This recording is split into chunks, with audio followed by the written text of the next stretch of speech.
And for us in Palo Alto, where many of our residents, taking a much closer look to the implications of high-speed rail and what it meant really now that we were sort of faced with the on-the-ground impact of it.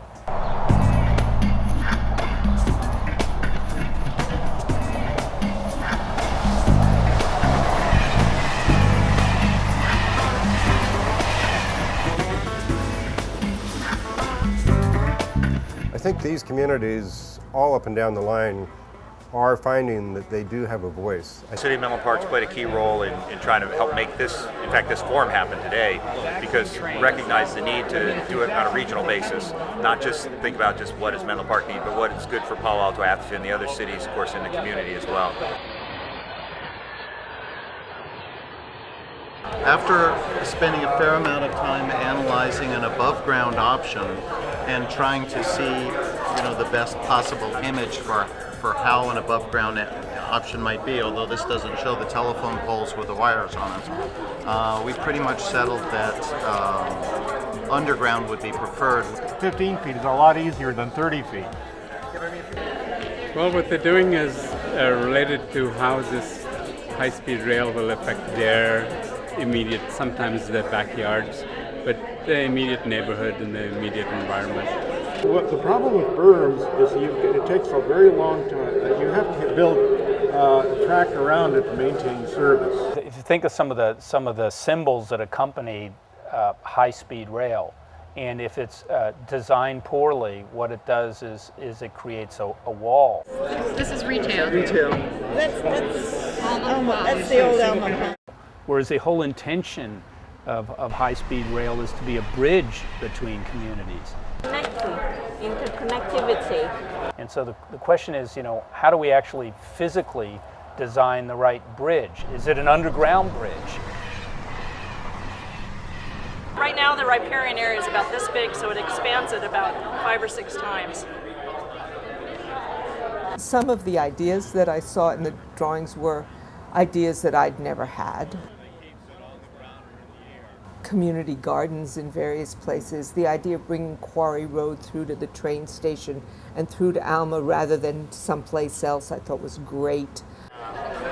So here's an opportunity to enhance a gateway to the entrance to the downtown area. Find that grassroots kind of, I live here, I know this place, I want to tell you how it would affect me and how you can alleviate that problem. They're looking at alternatives to an automobile, to even mass transit. They're trying to get people out on their feet, on bikes, get the kids out on strollers, whatever. It becomes a transit conduit beyond something motorized. Everybody had that bike path on the Greenway.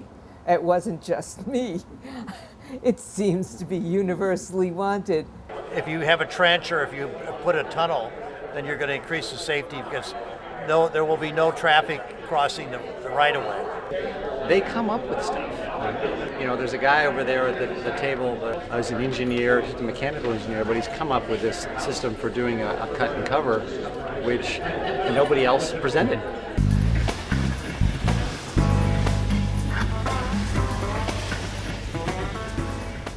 How high-speed rail can come to the Peninsula in a way that works for not just the large cities that are being connected with high-speed rail, but for all of the communities all along the railway. The effects of earthquakes, and that the elevated earthquake, that it would be much more severe damage, and the lower you are and underground, you have minimal damage. So that was kind of a new thing for me. Thinking about how deep the tunnel would actually have to be to get under the San Francisco Creek, and which is 35 feet deep, and then the tunnel's another 50 plus base and all these other things. And if you have 2 tunnels vertically aligned, it's even deeper. We know that it takes a half a mile for it to go from being an underground to being at surface. Clearly, the money is the big issue. If money were no object, I think we'd all be in tunnels. And I don't think that the rail people would care. It's a tough issue. Personally, if you could figure out how to do it, right, if we could magically snap our fingers and have the money to do the tunnels and the trench, and leave it open space up above, great. The ability to be able to create a denser place in downtown Palo Alto, to be able to take that revenue from that place and partially pay for undergrounding. In a normal world, when you build tunnels under a city, you're selling the land rights to help pay for the tunnel. As the sides of the trench become taller, then if those sides become retail spaces or commercial houses or residential opportunities or retail or even landscaping, that the trench itself becomes more useful.